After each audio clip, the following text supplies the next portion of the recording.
Hi, welcome to the Six Figure Single Mom Podcast. My name is Crystal. I'm your host, and on this podcast, we discuss all things lifestyle, career, and single parenting. Now, this episode is being sponsored by the Six Figure Single Mom Company. On September the 21st at 1 p.m., we want you to join us for our third annual Resilient Parents Brunch. Now, if you've been in the room, you already know the room is packed with moms that just are excited to be there. They're sharing their knowledge. We network. We do a lot of networking because there's a lot of amazing women that stay in Houston, Texas.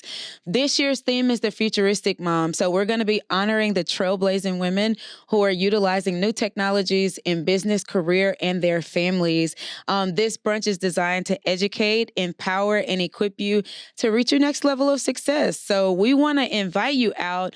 Like I said, if you've attended the event, you already know there's just so much power in the room. There's women that have gotten funding for their businesses. There's women that have gotten their businesses to the next level. There are women who have gotten business cards to do other things, to be vendors and things like that. So there's always women in the room who could definitely change your life. So again, we want to invite you to our third annual Resilient Parents Brunch. It's on September the 21st at 1 p.m. We hope to see you soon. Now, without further ado, we're going to get into our episode because I just found out that we have a celebrity in the building and I knew nothing about it. So how lucky am I? Before we introduce and get into the episode, I want everybody to meet Phil. Hey, how y'all doing? How y'all doing? So I invited Phil to come on the platform because Phil has been doing some amazing things. He's been making some amazing waves in the corporate space. And I am super, super, super interested to have a conversation with him. But before we get started, we're going to do a little bit of this and that. Okay. So I'm going to tap into your HR side, then we'll get into something else that you like. All right. So this or that, in-person interviews or virtual interviews? In-person interviews. Why? In-person interviews, I can get a feel for a person. Online, you can pretend. You can pretend in person too. Okay. But when you're in the presence of someone, you get that energy. Yeah. You know? So that's why I like in-person. Okay. Annual reviews or continuous feedback? Continuous feedback. Why? It's pretty easy. Just the feedback is always, how do I want to say? Just the feedback from anyone, no matter what the circumstances are. Sure. Continuous feedback always gives you the ammo to continue to give something back to them as well. So it's like a vice versa thing. So yeah, I would say continuous feedback. Now, what's the cadence? You feel like every month? You feel like every quarter? I say every quarter. Every quarter, okay. Give a person some time. You know? Okay. Got you. So remote work or office-based work? I like to be in the office. Oh my gosh. I do. Why? At home, you're too relaxed. I'm too relaxed. You know, I might start looking at something on YouTube. Oh my gosh. The Pour Horsemen Podcast, of course. Okay. But every Monday. Hey, listen. I look at the Pour Horsemen Podcast every Monday. As soon as I sit down at my desk, I set my phone up and I look at the episode. So I feel you on that. Yep. But yeah, you could get sidetracked easily. But when I'm in the office, it's all business. I love to dress up too. Like people always see me like in streetwear and stuff like that. Okay. But I love dressing up. Okay. That's my thing. So, yeah. Okay. Well, that's a fun fact. Phil likes to dress up. I really okay. do, yeah. So recruitment or employee retention? Recruitment. I like recruiting. Okay. Why? I like the fact that I'm giving someone an opportunity to make something good. That's good. Or do something good for their family. Yeah, that's good. This world we live in and life is tough. Yeah. And I like that I have a job where I can get someone some money to provide for their family. Yeah. Like I take pride in my job because of that. Yeah.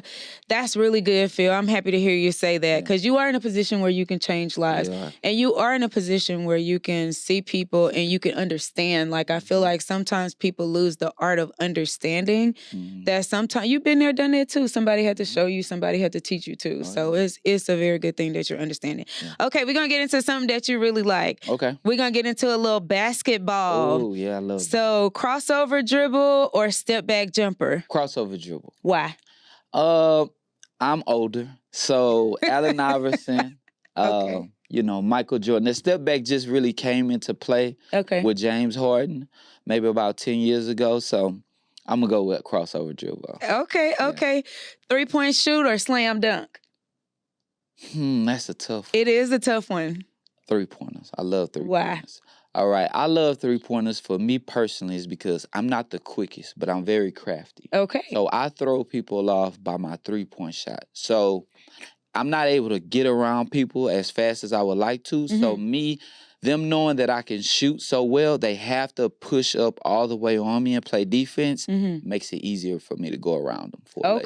So it's all strategy. It's a psychological game. Okay. So fast court break or half court set? Half court set. I like to use my mind. Okay. Basketball is a mental sport, believe it or not. I love to use my brain. I love angles. I know, if I'm playing against someone, I kind of study habits of different players and stuff like that. So, yeah, half court set is good for me. Okay, that was a tough one though. Defense, zone or man to man? I'm gonna say zone. I don't like playing defense. I ain't got time for. Yeah, people want to dribble the ball forever. I'm not playing defense for that long. Yeah, I'll stay in the zone. Yeah, when I played, I liked the zone. Yeah, you did. I ain't like moving around that much. Give me a break. Okay, shooting guard or point guard? That's a good question. Because I am a gunner, so shooting guard has always been in me. But point guard is in me too. I'm a natural born leader. Okay. Yeah. So point guard. Yeah, I'll say point guard. Okay. So this the last one. These was hard to choose from. That's why I had to have them all up there. All-star game or slam dunk contest? Oh my God, that is a tough. I know. So for me growing up, and I'll just go off of me growing up, all-star game. Okay. All-star game, get to see my favorite players play against other great players and just see them have fun. I love it. I love to see it. Yeah, so I played basketball in high school, fun fact. I mean, in middle school and high school, a little bit in high school. And then my nephew plays basketball. My nephew is 6, and really? He is a beast. Really? Like, he loves practicing. But his dad is a coach. And they practice every day. Yeah. So he's going to be really, he like your son. He's really good. He's going to be really good. So that's super cool. So I wanted to do a little bit of this and that. So guys, that's a little bit about Phil. Yeah. So he's very well-rounded. He has the HR experience, and then we want to get into some basketball because I felt like that was fun. But so Phil, tell the audience a little bit about yourself, a little bit about kind of where you grew up, and if you went to college. We think we just talked a little bit about that, and then what you do in your career. Okay, so I am from Yellowstone. It is here in Houston, Texas. Grew up. I went to Cutler Middle School, and then I went to Jack Yates High School, where I graduated from. I got a basketball scholarship to the University of Miami to play basketball. I lost my basketball scholarship. Because of my dad. That's a long story. Wait, give us just a tad bit. So I went on a recruiting trip to the University of Miami. Jerry Rice, the Hall of Fame wide receiver, his nephew was actually my, he showed me around University of Miami. So I was 17 at the time. I graduated early. So I had to have a parent. Go Phil. Yeah, I had to have a parent come with me on the trip. If you're 18, you can go by yourself. So my mom had to working like she always does to provide for me. Gotta work. And I called my dad up to go, and it was probably the worst decision. I'm not laughing at you, man. He get up there and to Miami and asking the coach for money at the time. NIL wasn't legal at that time.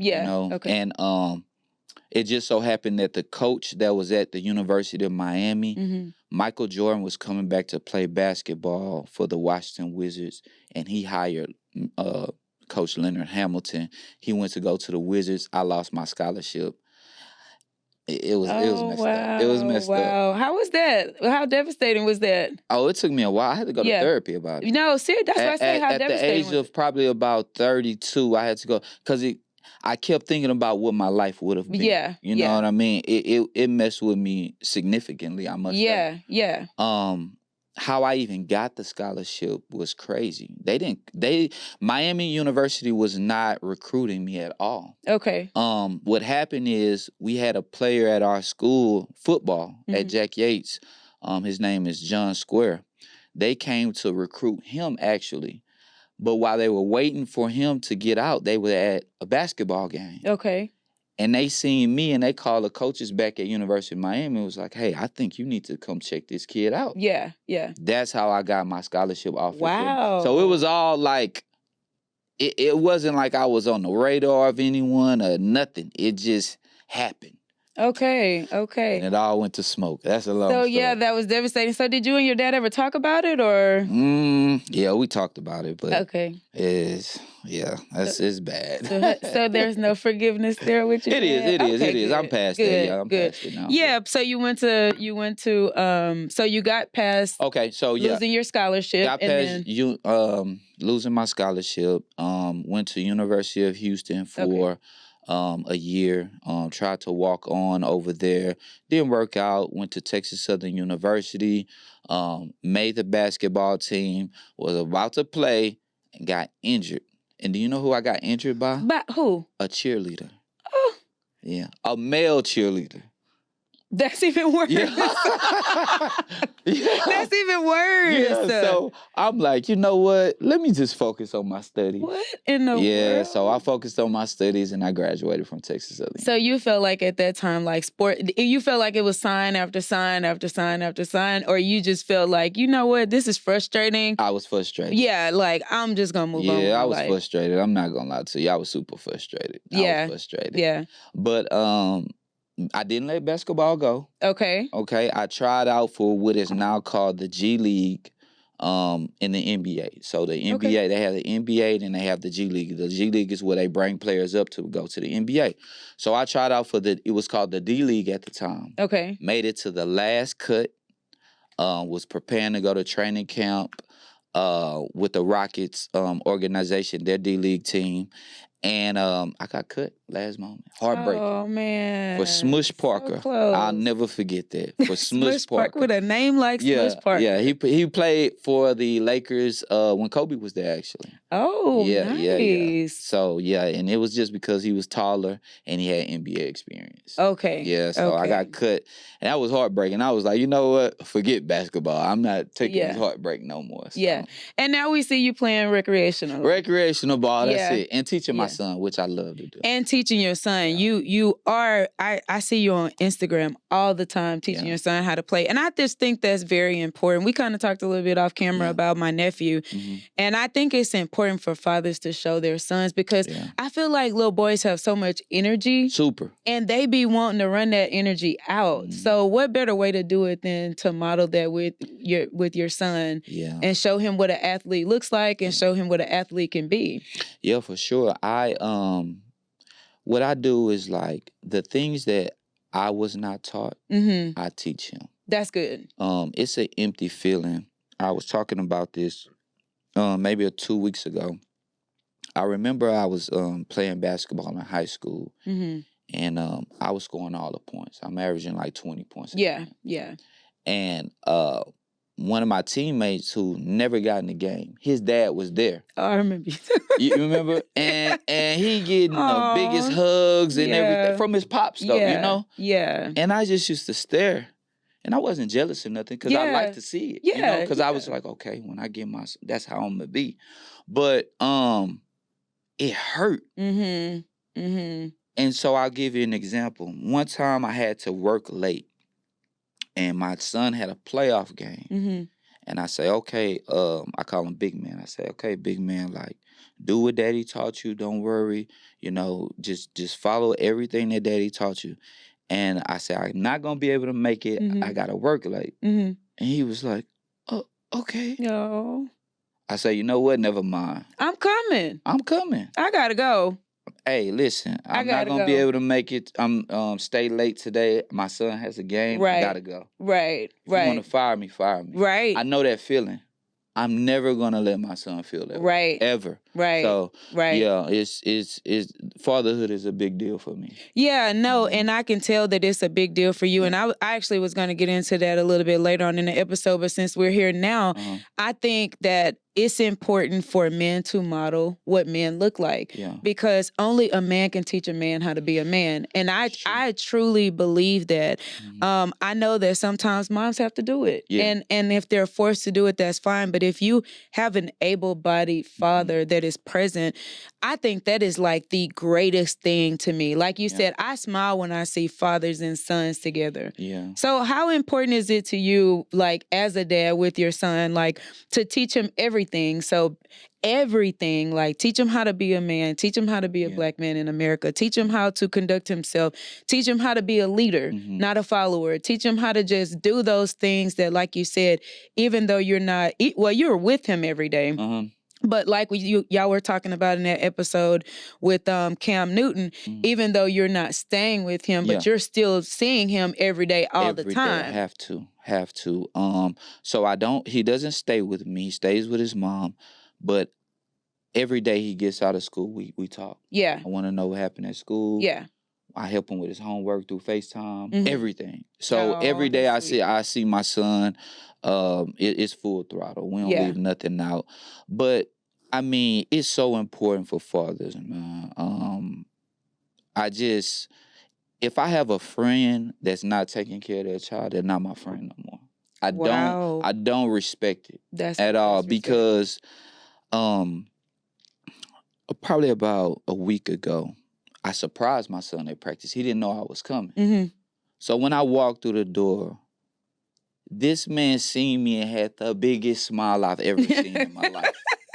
He was like, I love that. You know, and for me, when I was riding back home after I dropped him off, like usually I'll go to his practice, I'll drop him off, or if he needs help with his homework, his mom allows me to come and help him with his homework. Yeah. And then I'll go home, and I'm driving, and I'm just like, the feeling that smile gave me as a father. Yeah. It wasn't a hug. It wasn't oh, you're the greatest dad ever. It wasn't. It was just a smile. Just a smile. Yeah. And that smile meant the world to me. Yeah. I mean, I went on to have the greatest week ever. Wow. You know, and that's the effect of your child knowing that you love them, and you knowing that your child loves you. Yeah. Yeah. I mean, the energy that gives you is incredible.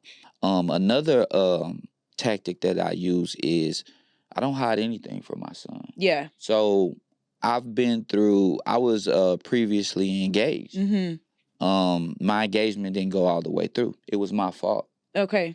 My son had an attachment with the woman that I was with. Okay. So it was very difficult. I had to go to therapy about it and everything, right? But it's important for me to point out my mistakes as important as it is for me to point out everything great, all of my accomplishments. That's good. Because I want them to see Dad's not perfect. Yeah. But what I'm going to do is I'm going to work through it. Yeah. Our main thing is never give up, never quit, and never let someone else's opinion affect you. That's something that I teach them all the time, because they're living in a time where social media will take over them. One thing I do like about Instagram is that they took away likes. That was brilliant to me, because the likes were causing people to feel like they didn't feel important, or they wasn't getting enough likes. They're not popping. I told my son, first of all, you don't need social media. Yeah. You got it. I know you have it. If a kid come and tell you something, come ask daddy. I know everything. Yeah. Yeah. Come to me. We're going to talk. You know, and he know his dad hip. He give me a hard time, like I told you, about being old and stuff. But he know I'm hip enough to where we have an open relationship. Now, he does share a lot more with his mom than me, but that's of course. You know? That's normal. Yeah, that's normal, you know. But we have a great bond. That's good. And I wouldn't replace it for the world. Yeah. And I love what you said about sharing your losses as well as your wins, because I feel like when we shield that part of our lives from our kids, then they grow up thinking they're going to win every day. Every day ain't going to be a good day. Some days you're going to be up. Some days you're going to be down. Some days you're going to have money in your pocket. Sometimes you're not going to have money in your pocket. Right. It's life is just not roses of Eden.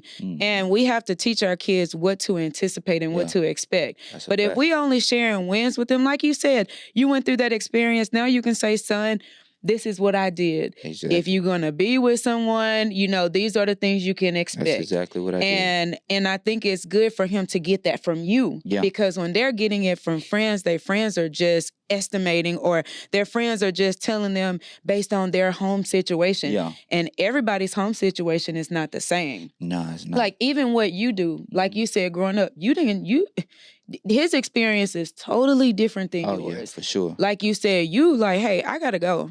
I got to go to my kid game. If y'all don't respect it, it is what it is, but I'm going to my kid game. I lose my job behind that. Like, I'll get another job. I don't get another son. That's right. I don't, you know what I mean? I could get another job. I can't get another son. It's, fatherhood is important. Yeah. To me. It's just super important, It is. And that's another reason why I support the Pour Horsemen, is because mostly all of y'all have children and all of y'all are amazing fathers. Thank like you so the things that I see. And I have some friends that's like, man, I'm supposed to do that. Like, don't. I'm like, no, but we need to acknowledge when men are good fathers, because I know that's what you're supposed to do. But in my experience, in my household, I don't even see it. Yeah. So it's important for me to let those men know that what they're doing, they are outliers. Nowadays, some of them are outliers for what they do. I see you with your son all the time. I see LP with his girls. I see Casey took his son in. Like, men ain't taking their sons in because they just want to. Yeah. No, some men, they're like, oh, I'm married, I got a wife now, and, I'm not going to do that. Yeah. But, like, these are stand-up things. Oh, yeah. You know what I'm saying? And that's the reason why I say I will always support the Pour Horsemen, because the values and the morals that are there, the integrity that's there. Not saying that y'all do everything perfect. For sure. But none of us do everything perfect. No, not at all. So that's just what it is. Yeah. So that was an amazing segment. Yeah, I love that. I love talking about fatherhood because, like I said, it's, to me, in my household, I don't see it, but when I see it amongst other men, and then my dad is a good father. I'm a daddy's girl. Really? Man, I can call my daddy. It could be storming, tsunami, everything. I could say, Daddy, I need, and he'd be like, I'm on my way. Yeah. My daughter, Papa, I need. Yeah. He on his way. Wow, that's incredible. I love seeing that. Incredible, yeah. Yeah. So let's get into a little bit about what you do professionally. Okay, let's talk. So what do you do professionally? So I am a recruiting and HR manager at Dano's Oil and Gas. Okay. So I do a little bit on the HR side, and most of my day is recruiting though. Okay. So I recruit for South Texas. So all those little towns. Crystal, let me tell you, it's some towns I never heard. I know. Okay. Los Angeles, Texas. Carrizo Springs. Cotulla, Texas. Yeah. What else? Of course, Brownsville. Yep. All those places down south in Texas that I just never heard, especially Los Angeles. That one blew. Dilley, Texas. Yeah. Do y'all recruit in Rosanke, Texas? No, not Rosanke. Okay. No. I've heard of it though. Okay. And it's just like these little small towns, So that's what I do. So in oil and gas, I was talking to Phil a little bit off camera, and I work in oil and gas. I've been working in oil and gas for over a decade now. And so a lot of these small towns I'm very familiar with. So we'll work at the project sites, and then we'll have to drive 30 minutes to a gas station. The gas station got burgers, pizza, all kind of stuff in there for us to eat. So there's no commercial restaurants. It's all, a lot of the project sites are like 30 to 40 minutes outside of town. It is. And so that's just how the project sites work. Yeah. So you do recruiting. So what are the things that recruiters are looking for whenever you're recruiting? Are you guys looking for someone who is available to just drop what they're doing? Because it is oil and gas and it is project-based, I'm assuming. Yeah, for sure. So are y'all looking for somebody that could just drop what they're doing and leave like that week? Or what kind of people are you guys looking for? It's a process. It just depends on the company that we're working with. Okay. The bigger companies like Chevron, Exxon, those companies, they want their employees pretty quickly. Yeah. You know what I mean?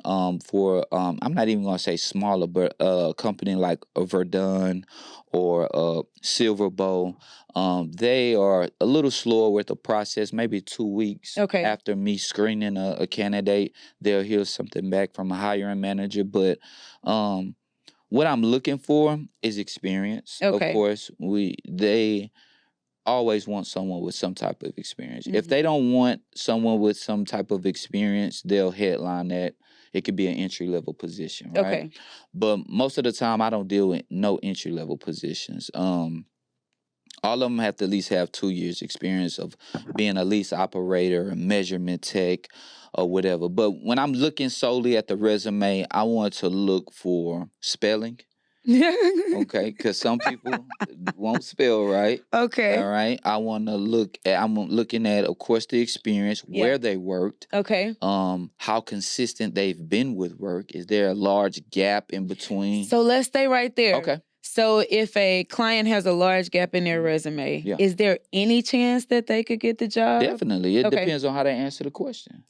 What was your reason for not working between 2014 and 17? What's a good reason that would pass? I'll tell you. So it's always a gap between right now 2019, the end of 2019 to 2021. You know why? COVID. Why? COVID. Okay. All right. So that's a great one. Right. Personal injury. That's a good one. Oh, that's a good one because it is the project. I mean, if you get injured, how you gonna work? You know what I mean? That's a good one. Anything dealing with family, whether it's and some people might lie, but we don't. We don't know. We don't know. You know what I mean? But family is always a good one. If some people just say, "Oh, I was getting unemployment," and they're honest, and I take that into consideration too. You're honest enough with me to tell me like, you know what, I was getting a good enough check to maintain life. Yeah, and I needed a break. If you come out and tell me that, now you could kind of tell when someone's BSing you. And then that's when it'd be like, okay, I see where this is going. But it's all about the feel, right? Like we talked about in the beginning. You can kind of feel, even on the phone, I could kind of feel if they stutter, like I know that they're trying to think of something. So those are some good reasons and for a work gap. Do you ever get a lot of people that embellish their resume a little bit too much? Like they put a little bit too much sauce on it. You be like, okay, sure. now you flew to the moon and back. Okay, Yeah, for sure. But you know what, Crystal, I take my job so serious. I don't overlook no one because I was once employed. Not here too long ago. I was once unemployed, and I think that, and we were talking about this before the camera started rolling, like, God put me in this position to help people. Yes, he did. And so sometimes someone is trying to be so detailed because what they're trying to do, impress. You know, they need this job. You know? So I don't look at a resume and be like, it's too much. You know, I take my time, I read it. If it's BS, you could kind of tell immediately. Yeah, you can. You know what I mean? Within 2 or 3 seconds. It's just like dating almost. Like, you can tell if someone is BSing, right? But I give everybody a fair chance, man, because this world we're living in and the high prices of everything, even groceries, is so high that I give everybody a fair shot. I don't care if you're doing the most. Some people give a cover letter when we ain't asking for one. I don't care. I'm gonna read it. That's just me though. Because of the position that I was once in. I don't care. I'm going to take you into consideration. For sure. And we need more recruiters like you. That, like you say, it's the little bit of embellishing, but like you said, you just never know. I don't like too much embellishing because then I feel like, what you think I'm dumb? Like, I'm not dumb. No, facts. But like you said, everybody deserves a fair opportunity for employment. So that's really good. So during the first interview, the first conversation, when you're speaking with people as a recruiter, especially when you're dealing with large companies, what should people expect?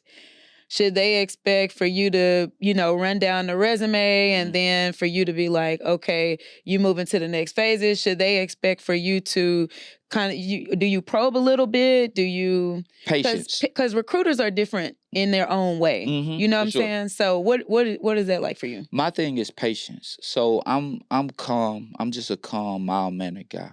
So when I get on the phone with a possible candidate, I try to bring them to my level, not match their energy.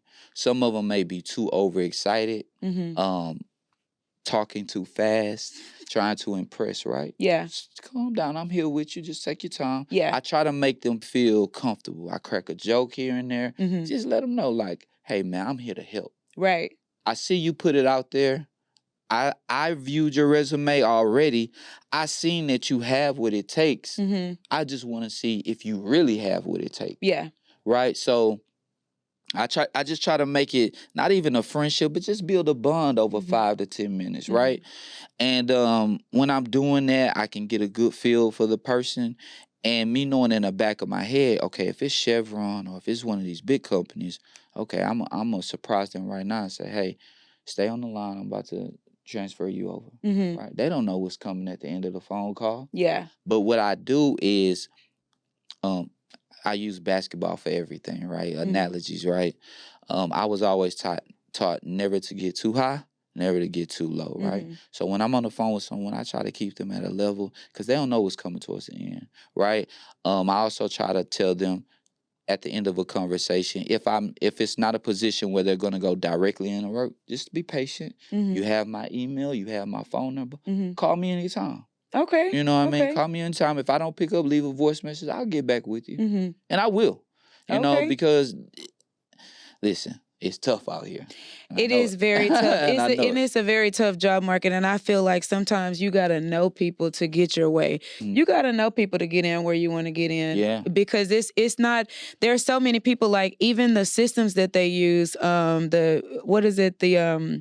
applicant tracking systems that are being used. I mean, they're catching words like keywords, but you just never know what they're looking for truly. So if you don't know anybody, and like you said, when you get a cool recruiter like yourself, then it makes it that much more of a great experience. You'd be like, oh, thank God, finally somebody that's cool, that understands.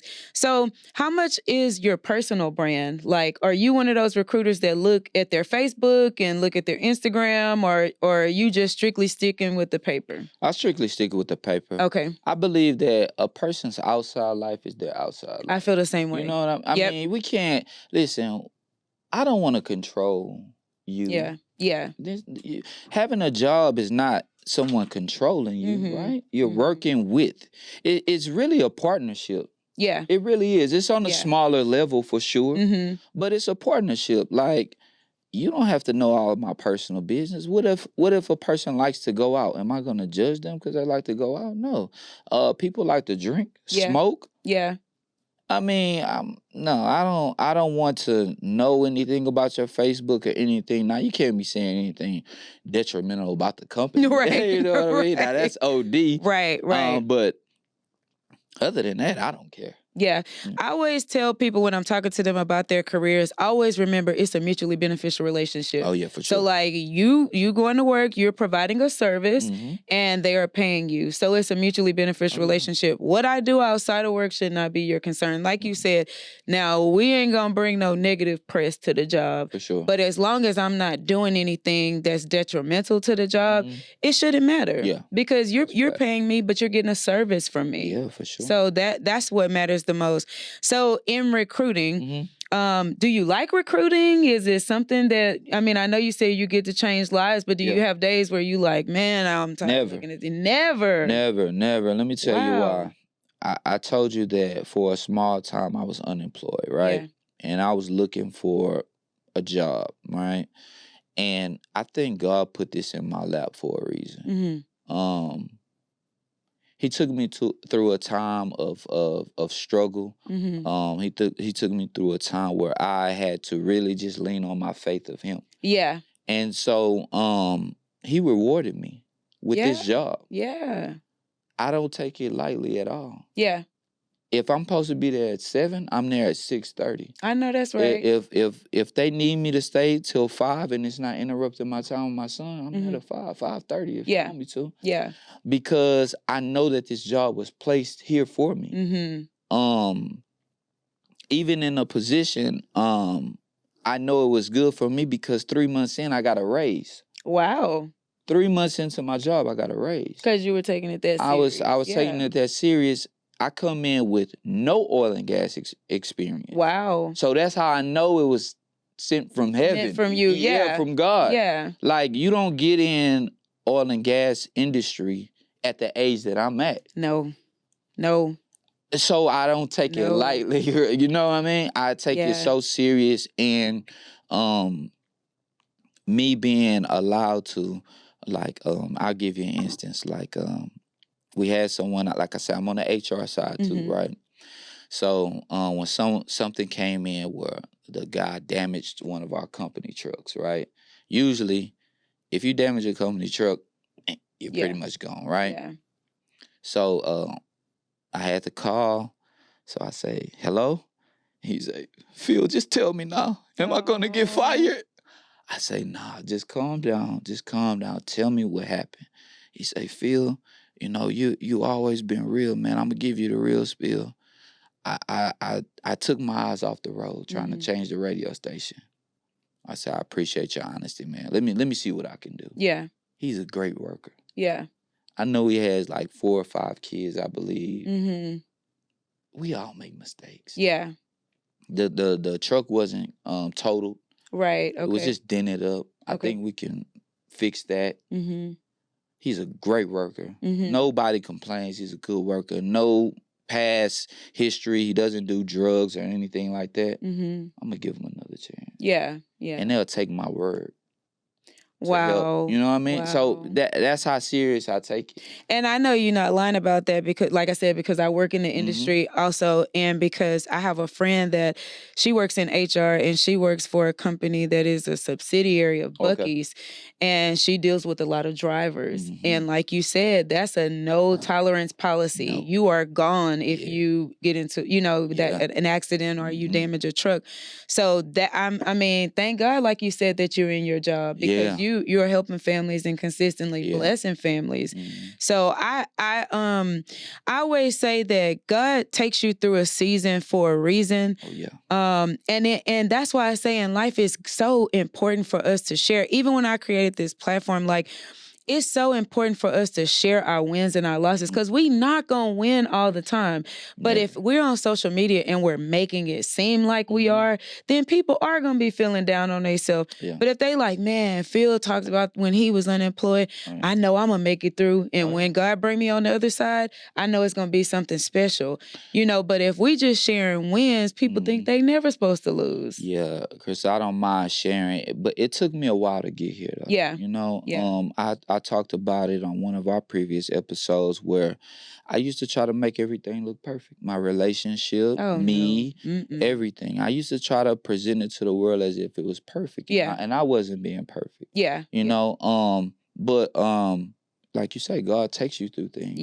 And it was something that broke me down to my core. Losing my fiance broke me. I'm sure. You know, it hurt me so bad. You know, of course, not more than her hurt, but for sure, I was hurt, you know, and I took it serious. And I went on different platforms and I shared because it's other guys that go through that, but we're supposed to be so macho, like nothing phases us. Nah, that hurt me. And it's like, do I live with the hurt or do I better myself from it? And the only way to really better yourself from anything is to talk about it, release it. You can't further or be as great as you're supposed to holding everything inside. It takes a real man to let go and just talk about things that other men are going through. They're just scared to talk about. That's right. And like I told you before, like I'm really pretty popular in this city. So if I know that me speaking it is going to some ears. I get DMs all the time. Like when I did things on different platforms, they're like, man, Phil, I never knew. You know, or man, Phil, man, thanks for stepping up and saying something like that. I'm going through that too. It don't matter if it's one DM. I knew I helped somebody. That's right. That's all it takes. But it took me a while. You got to release your ego. Yeah. Which a lot of men is tough to do. Man, that's good. It's hard to do, and it is hard to do. I'm talking about changing as a man is extremely hard, especially if you're 35 plus. Yeah. You already really set in your ways. Yeah. And man, the ego is crazy for us, right? Yeah. It's hard, but it's doable. Yeah. I did it. Yeah. And I think it's good that you actually spoke to someone about it and that you actually released it, because at the end of the day, I feel like women, we support, especially Black women. Oh, yeah, for sure. Yeah. We gonna stand beside you. Yeah. But when we feel like you done just took it to another level, we be like, okay, so now we faced with a decision, because I was previously married. Okay. Yeah, I was previously married, and I had to make a decision like, do I choose myself or do I continue to let this go on? Yeah. And it is a decision that you hate to make, because again, I feel like as Black women, we're so loyal. Like we don't want to make that big decision. And just as much as you hurt, we hurt too, because we be like, trying to have faith in y'all too. Mm-hmm. Like me, I was trying to have so much faith. I'm like, man, he gonna get it together. He gonna get it together. I know he gonna. But then after it didn't happen, I'm like, man, I got a kid. I got a daughter. Yeah. She watching all this. Right. And it's like, I just can't accept it. But again, it's nothing that I hold over his head or held over his head. Mm-hmm. As a matter of fact, we both stay in the same area. Okay. And I'd be like, you know I ain't your wife no more. Mm-hmm. Be still calling me to me, do you got this? You got that? No, I ain't got this or that. But again, I'm glad that you talk about it. And one of the things that I often tell his dad, because his dad be like, man, you lost a good woman. I'm like, stop telling him that. Mm-hmm. That don't make me feel better. Yeah. I was able to get past it. I was able to work past it. Mm-hmm. Do not tell him that, because from my understanding, he have some low days behind it still to this day. And I'm like, please stop telling him that. Yeah.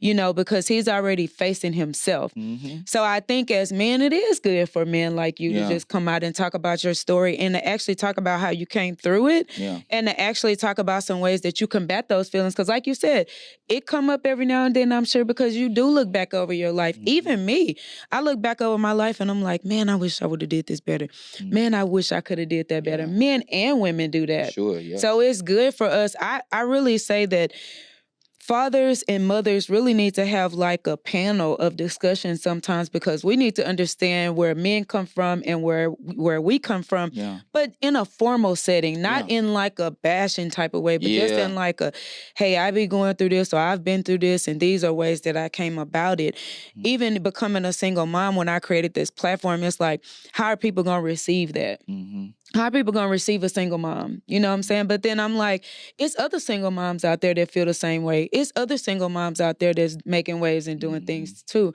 that's in a positive light. We not all on welfare and begging and asking for things. No. There's some of us that's really making waves in this life. You know what? I would say this. Now, my mom was a single mom, right? Growing up. So for me, I was always hell-bent on being a good kid, because my mom is 5 of us, so I'm like, I'm the oldest, let me make sure I don't give my mom trouble, right? So during my time of unemployment, my son's mom, I got a chance to watch her and what she do up close and personal, because I had so much free time.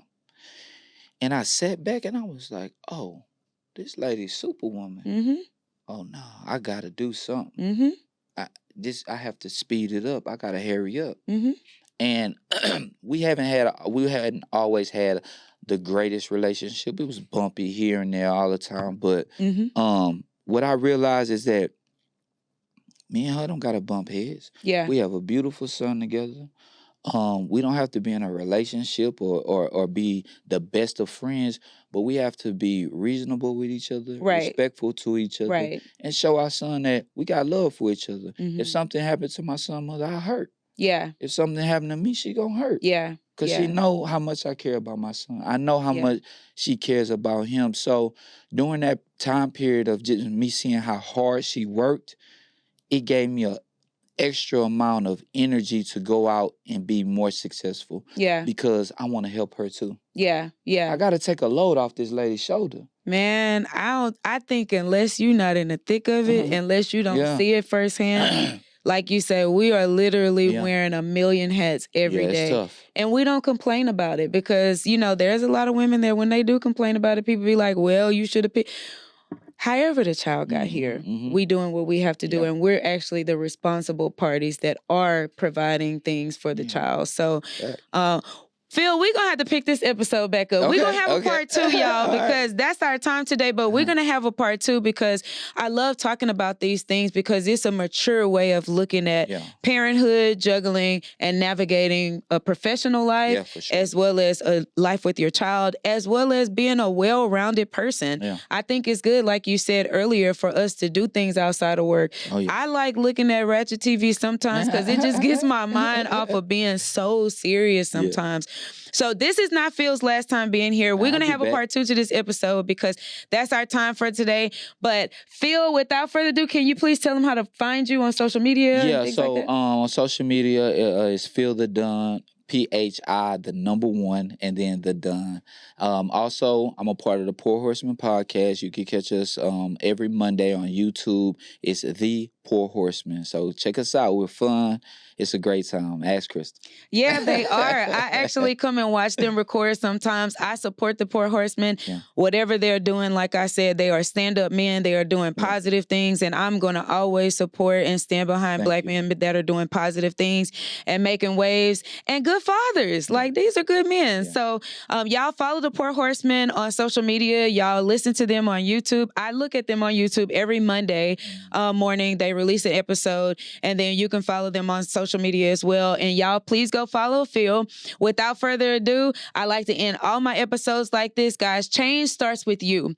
We've talked about a lot of change today as it pertains to what we're doing, waves that Phil is making, things that is going on in our lives. So change starts with you. So be the change that you want to see in the world. Don't complain. Don't compare yourself. Be the change that you want to see. So without further ado, if you're not following me, please like, comment, and subscribe to the episode.